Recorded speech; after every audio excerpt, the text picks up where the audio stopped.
The china plates felt cool against my fingertips as I arranged them carefully around my parents' mahogany dining table. Through the kitchen doorway, I could hear Mom's voice carrying that particular tone, the one she reserved for explaining away disappointments. "Yes, Rebecca's here," Mom said into her phone, her voice dropping to what she probably thought was a whisper but carried perfectly into the dining room. "She's between opportunities right now. You know how the job market is these days." I set down the last plate and moved to the silverware drawer, letting the familiar rhythm of preparation calm the tightness in my chest. The annual Chin family reunion. 3 years ago I'd dreaded it. 2 years ago I'd almost skipped it. This year I'd accepted the inevitable with something close to peace. "Between jobs." That was Aunt Linda's voice, sharp with curiosity. Still, wasn't she between jobs last year too? "It's complicated," Mom said, her discomfort palpable even from the next room. "The economy, you know. She's very particular about what she wants to do." I folded napkins into neat triangles, muscle memory from 1,000 family dinners taking over. Let them think what they wanted. The truth was so far beyond their understanding that explanation felt pointless. My sister Jessica breezed through the front door in a cloud of expensive perfume and designer confidence. Her heels clicked against the hardwood with the assured rhythm of someone who'd never questioned their place in the world. "Is she actually helping?" Jessica asked, not bothering to lower her voice. "Or just pretending to be useful?" "Jessica, please," Mom said, but there was no real reproach in it. I emerged from the dining room with a stack of serving bowls. Jessica looked me up and down, taking in my simple jeans and unmarked sweater with barely concealed disdain. "Still dressing like you shop at thrift stores, I see," she said, examining her manicured nails. "Some things never change."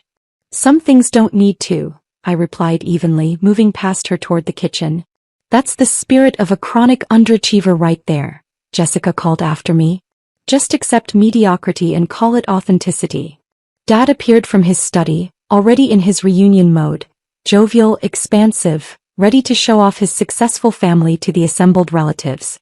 His smile faltered slightly when he saw me. "Rebecca. Good you're here early."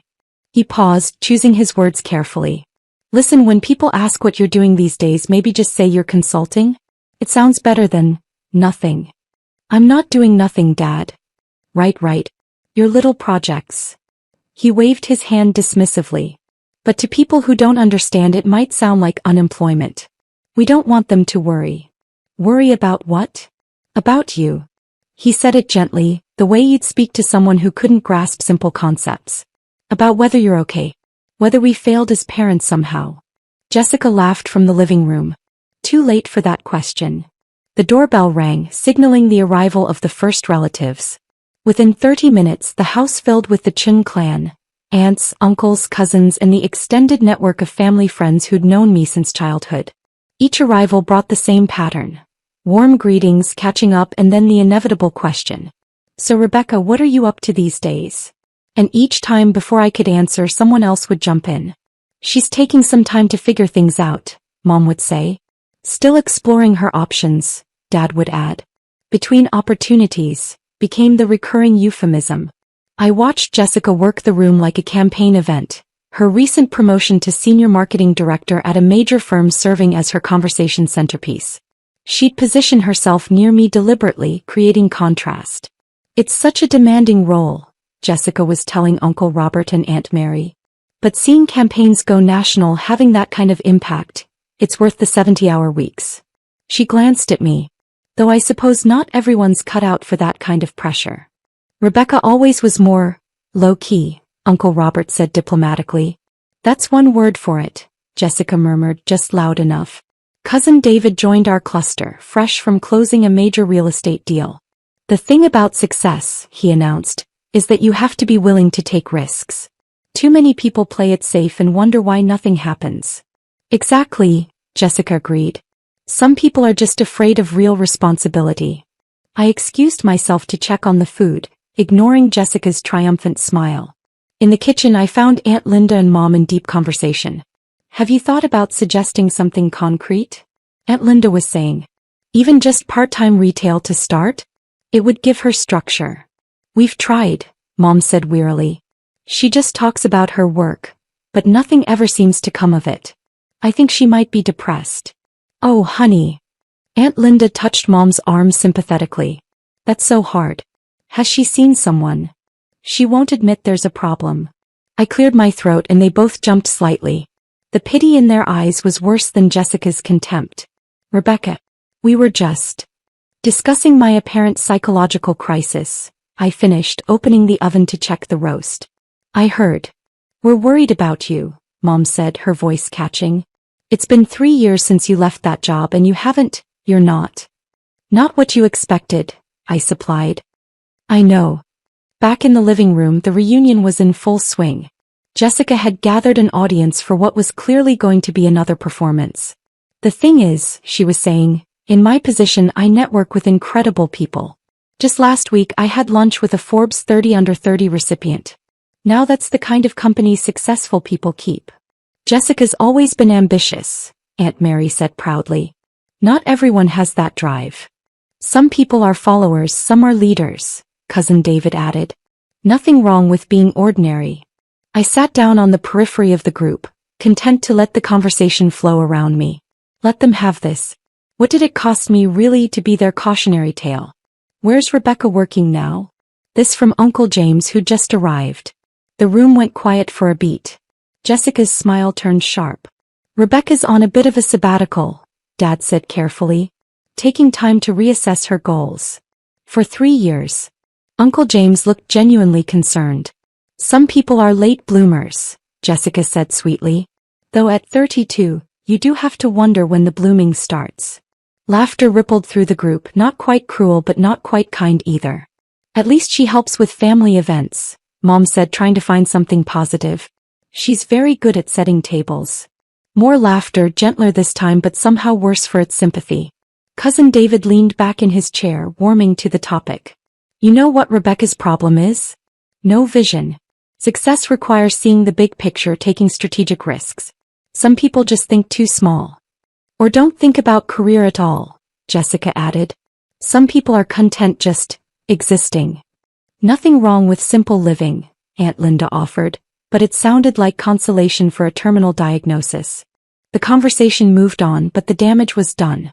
I was the official family failure, the cautionary tale, the proof that potential didn't guarantee results. They'd assigned me that role and nothing I could say would change the narrative they'd constructed. Dinner was announced and we all migrated to the dining room, the same room where I'd laid out those plates hours ago. I ended up seated between Aunt Mary and Uncle Robert, both of whom treated me with the careful kindness reserved for the fragile. So Rebecca, Uncle Robert said as we passed dishes, what do you do with your time these days? Hobbies? Interests? I work actually. Jessica snorted from across the table. On what? Your imaginary projects. I consult, I said simply. Consult. Jessica drew out the word mockingly. On what exactly? How to avoid employment. Jessica, Dad said, but his tone lacked conviction. No, I'm serious, Jessica continued. If Rebecca's working, why does she never talk about it? Why are there no business cards, no website, no evidence of this mysterious career?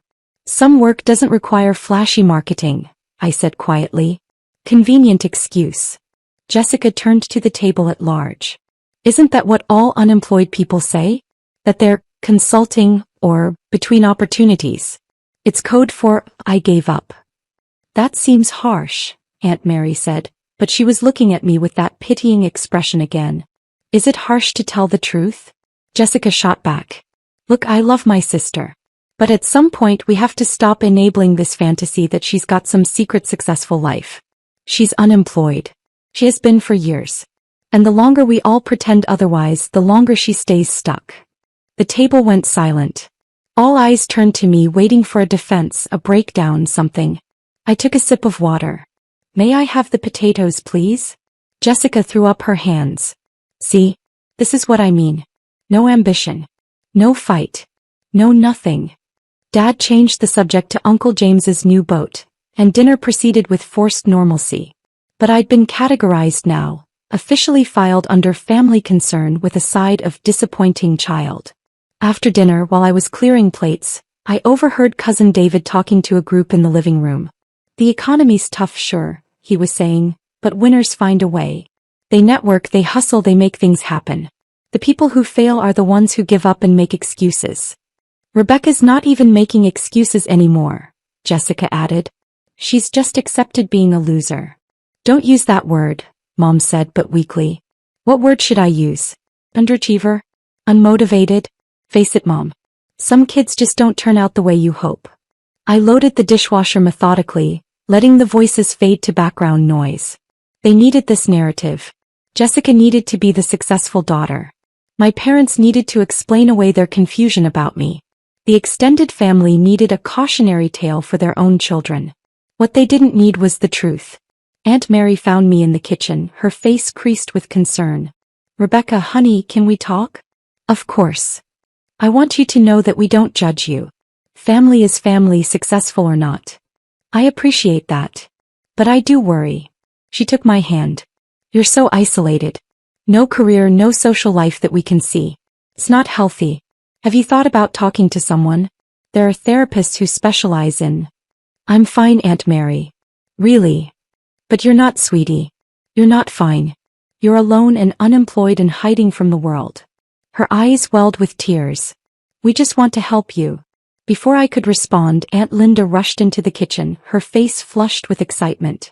Turn on the TV, she practically shouted. Living room now. Everyone. The urgency in her voice pulled us all toward the living room. Uncle James already had the TV on, flipping through channels until he landed on CNN. The familiar news desk came into view and then... my face. Not a small photo. A full-screen image of me standing in front of the United Nations building, flanked by world leaders and humanitarian organization heads. Unprecedented achievement, the anchor was saying. At just 32 years old, Dr. Rebecca Chin has revolutionized global health infrastructure in developing nations, creating sustainable systems that have provided clean water and medical access to over 50 million people across 3 continents. The room went completely silent. The screen shifted to footage I recognized from 6 months ago.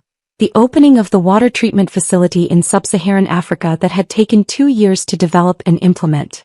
Her innovative approach, the anchor continued, combines advanced filtration technology with community-driven maintenance programs, ensuring long-term sustainability without creating dependency on foreign aid. Another image flashed up, me shaking hands with the Secretary General of the UN. Dr. Chen's work has been praised by the World Health Organization, UNICEF, and numerous international development agencies. Her foundation, operating on what she calls radical transparency, publishes all financial data and outcome metrics publicly, setting a new standard for nonprofit accountability. Jessica made a small, strangled sound. The anchor smiled directly at the camera. And today, Time magazine has named Dr. Rebecca Chin their Person of the Year, citing her transformative impact on global health equity and her revolutionary model for effective humanitarian work. The screen filled with the cover. My face, professional and composed, under the banner, The Changemaker, How One Woman Revolutionized Global Health. Uncle Robert found his voice first. That's you. I nodded calmly, still holding the plate I'd been about to take to the kitchen. Dr. Chin joins a prestigious list, the anchor was saying, including world leaders, innovators, and activists. But what makes her selection particularly notable is the scope and measurability of her impact. Unlike many humanitarian efforts, Dr. Chen's work has demonstrable, trackable outcomes that have transformed millions of lives. The segment shifted to an interview clip, one I'd done reluctantly at the magazine's insistence. I don't do this for recognition, my TV self was saying. I do it because clean water and basic medical care shouldn't be privileges. They're rights. And we have the technology and resources to provide them. We just need to be willing to actually solve problems instead of managing them. Some have criticized your approach as too radical, the interviewer prompted. Good, TV me replied. If everyone's comfortable with your methods, you're probably not solving the real problem. Back in the living room, the news had moved on, but no one moved to change the channel. Your Person of the Year, Mom whispered. Time magazine Person of the Year. It's just a title, I said, setting down the plate. Dad couldn't finish the sentence. He pulled out his phone with shaking hands, typing frantically. There are dozens of articles. The New York Times, Washington Post, BBC, They're all covering this. Oh my God, Aunt Linda breathed. Rebecca, why didn't you say something? You never asked what I actually did, I replied simply. You asked if I had a job. Different question. Jessica's face had gone pale. You've been, all this time? Working, yes. Consulting, as I mentioned. I consult with governments, NGOs, and international organizations on sustainable infrastructure development. Cousin David scrolled through his phone, his expression growing more stunned by the second. You have a doctorate from MIT. A master's in public health from Johns Hopkins. You've published 17 papers in peer-reviewed journals on water sanitation and disease prevention. 18, I corrected gently. The newest one came out last month. You've given TED Talks, Aunt Mary said, staring at her own phone. Multiple TED Talks. With millions of views. Those were for fundraising primarily. The foundation needs visibility to attract donors and partners. Uncle James looked up from a tablet. Your foundation's annual budget is larger than some small countries' GDP. We try to use resources efficiently. Mom was crying now, though I wasn't sure if it was from pride or shock or embarrassment. Rebecca, sweetheart, why didn't you tell us? I tried, Mom. You weren't interested in the details. You just wanted to know if I had a real job. But Person of the Year is a recognition of work that was already done, I said. The work matters more than the award. Jessica finally found her voice. Tonight I called you. I said you were unemployed, a loser, unmotivated. Yes, I heard. Her face crumpled. Rebecca, I'm so sorry. I didn't know. You thought I was exactly what I appeared to be from your limited perspective, I finished. It's fine. You weren't wrong to think what you thought given the information you chose to see. But we should have asked, Dad said, his voice hollow. We should have listened. Perhaps. I picked up the plate again. But I wasn't doing this for your approval. I was doing it because 50 million people needed clean water more than I needed you to understand my career choices. The TV had moved on to other news, but phones were buzzing all around the room as relatives discovered articles, videos, interviews, years of work that had been publicly documented for anyone who cared to look. Forbes ranked you as one of the top 50 philanthropists under 40, Uncle Robert read aloud. They estimate your foundation's impact at over $3 billion in economic development. The multiplier effect of health infrastructure is significant, I acknowledged. Aunt Linda was scrolling through photos on her tablet. You've met with presidents, prime ministers. Is that you with the Dalai Lama? He came to one of our facility openings in India. Very kind man. Jessica sat down heavily, her phone clutched in her hand. I told everyone you were a failure. I made you the family joke. And you're Person of the Year. Those two things aren't connected, I said. What you thought of me doesn't change the work. What the magazine thinks of me doesn't change the work either. The work exists separately from everyone's opinions about it. But I was so cruel, Jessica whispered. You were operating on incomplete information and your own insecurities, I replied. People do that. Mom approached me tentatively as if I'd become a stranger. Why didn't you correct us? All those times we introduced you as unemployed, all those pitying looks. Why did you let us think that? Because correcting you would have required explaining, and explaining would have required time and energy I preferred to spend on actual work. Your assumptions about my life didn't affect my life. They only affected your understanding of it. All this time, Dad said wonderingly, you've been one of the most influential people in global health and we thought you were unemployed. I was never unemployed. I left corporate consulting to start the foundation. That was always the plan. But you never told us the plan. I tried, Dad. 3 years ago when I gave notice I told you I was starting a humanitarian organization focused on infrastructure. You said I was throwing away my career. Mom cried for a week. Jessica told me I was being naive and stupid. I met their eyes calmly.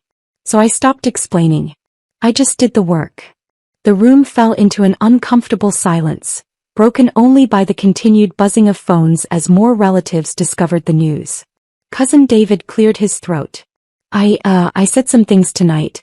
About success and taking risks and... You weren't wrong, I interrupted. Success does require risk. I risked everything. My savings, my reputation, relationships with people who couldn't understand the choice. Those were strategic risks based on careful assessment. You were right about that principle even if you misapplied it to me. I called you ordinary, he said quietly. Maybe I am. 50 million people have clean water not because I'm extraordinary, but because the solution was straightforward. We just needed someone willing to implement it without getting distracted by ego or politics. Uncle James was still reading articles. They're saying you'll probably win the Nobel Peace Prize next year. Multiple experts have mentioned you as the front runner. Awards committees make their own decisions, I said. I can't control that. Can't control, Jessica laughed, a slightly hysterical edge to it. Rebecca, you're going to win a Nobel Prize and you're acting like it's no big deal. It's a big deal to the Nobel Committee. To me, it's a distraction from the work. I gestured around the room. Like this. This whole evening has been about your perception of success versus reality. But the reality is the same whether you understand it or not. 50 million people had their lives improved.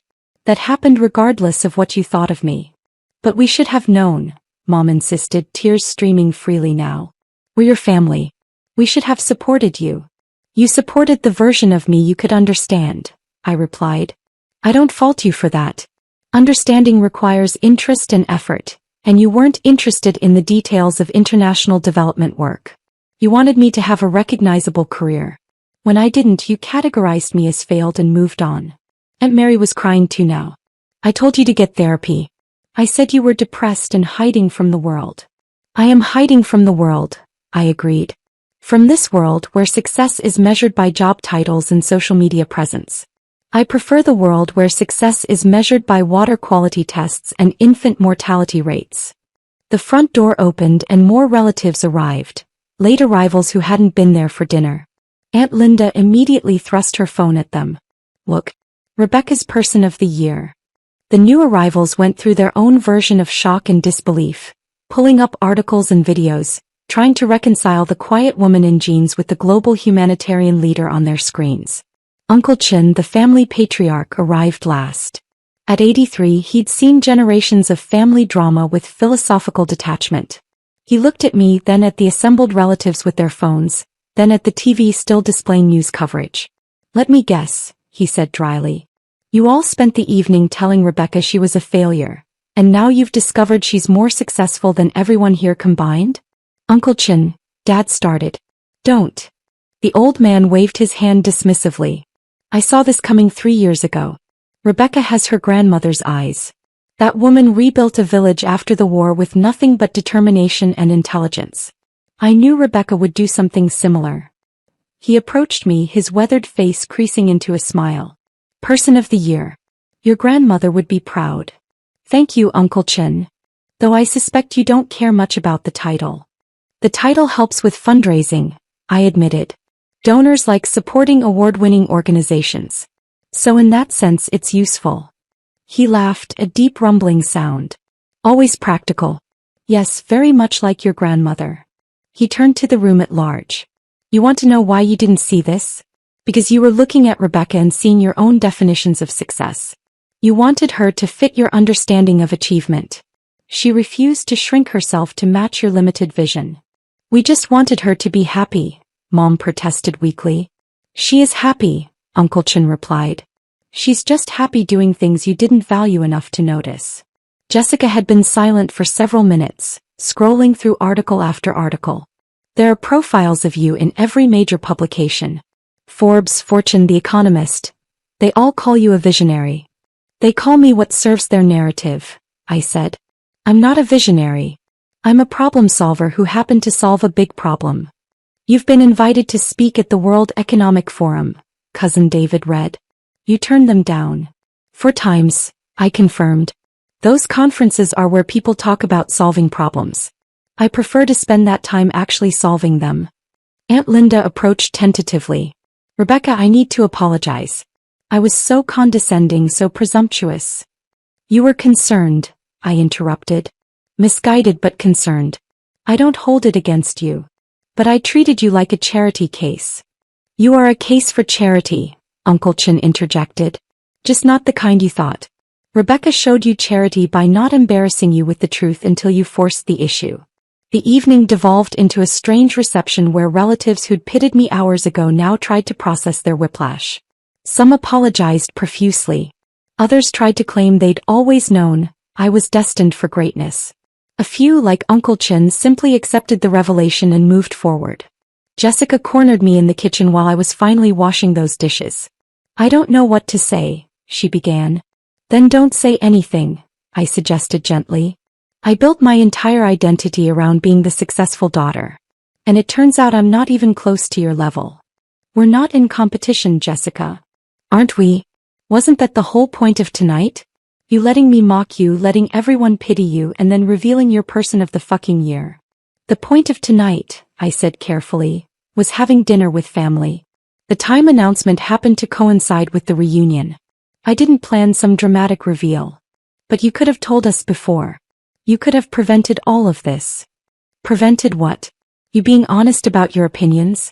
Everyone revealing how they really saw me." I dried a plate slowly. "This wasn't punishment, Jessica. This was just reality. You thought I was a failure because that's what you needed to think to feel successful. The magazine naming me Person of the Year doesn't change who I've been for the last 3 years. It just changes your perception." He was crying now, makeup running. "I'm so ashamed." "Don't be. Be curious instead." I handed her a dish towel. "Be curious about why you needed me to be less than you. Be curious about what success actually means beyond titles and salaries. Be curious about what you might be missing when you judge people by surface appearances. How are you so calm about this?" "Because I knew who I was before tonight and I'll know who I am tomorrow. External validation doesn't change that." I glanced at her. "Does it change you?" He thought about that. "I don't know. Maybe it should." Later, as the reunion was winding down, various relatives approached with requests. Could I get them into exclusive events, introduce them to important people, help with their causes? I deflected politely, offering foundation contacts for legitimate charitable interests but maintaining firm boundaries. Mom found me putting on my coat to leave. "Don't go yet," she pleaded. "We need to talk about this properly. We just did for 3 hours. But I still don't understand. Why hide this from us?" "I didn't hide it, Mom. It was all public information. Multiple articles, speeches, the foundation website. It was all there for anyone who wanted to look. You just never looked because you'd already decided what my story was." "That's not fair." "It's completely fair," I said, not unkindly. "You wanted me to have a conventional career you could brag about to relatives. When I chose differently, you stopped listening. You're not unusual in that. Most people do the same thing." Dad joined us in the foyer. "What happens now?" "Now I go home, prep for tomorrow's video conference with the Kenyan Health Ministry and continue my work. Same as always." "But everything's changed," he insisted. "Nothing has changed except your awareness. The work was happening before tonight. It'll happen after tonight. Your understanding of it is irrelevant to its existence." "That's harsh, Rebecca." "It's honest." I opened the door. "You're my family and I love you. But I can't live my life seeking your approval or fearing your judgment. I tried that for years and it was exhausting. So I stopped. I chose the work over your comfort. That was the right choice for me and for the 50 million people who benefited from it." "When can we see you again?" Mom asked, her voice small. "Next reunion probably. Unless there's a birthday or holiday. But we want to be part of your life." "You are part of my life," I said gently. "You're just not the center of it. The work is the center. You can either accept that and engage with who I actually am, or you can continue to be disappointed that I'm not who you wanted me to be. Either way, I'll still love you and I'll still do the work." I left them in the doorway, looking smaller somehow than they had at the start of the evening. Uncle Chin caught me at my car. "You handled that well," he said. "Did I? I feel like I broke something tonight." "You broke their comfortable illusions. That needed breaking." He patted my shoulder. "Your grandmother used to say, the people who love you for who they think you are will struggle when they meet who you actually are. Tonight they met you. Give them time to adjust. And if they don't adjust, then you continue being who you are and they continue being who they are and you love each other from that honest distance." He smiled. "It's not ideal but it's real. And real is better than pretend." I drove home through quiet streets, my phone buzzing periodically with messages from relatives. Some apologetic, some congratulatory, some confused. I'd answer them eventually in my own time, with the same patient honesty I'd shown tonight. The work would continue. It always did. Tomorrow there would be meetings about the sanitation project in Bangladesh, grant applications for the medical access program in rural India, and follow-up data from the water systems in Ethiopia. None of that changed based on magazine covers or family opinions. But tonight had clarified something I'd suspected for years. Validation from others was irrelevant to doing meaningful work. Whether my family understood or approved, whether magazines awarded titles or critics dismissed efforts, the work existed independently of all that noise. 50 million people had clean water because I'd chosen to solve a problem rather than manage perceptions. That would remain true whether Time magazine named me Person of the Year or whether my family thought I was unemployed. The work was the point.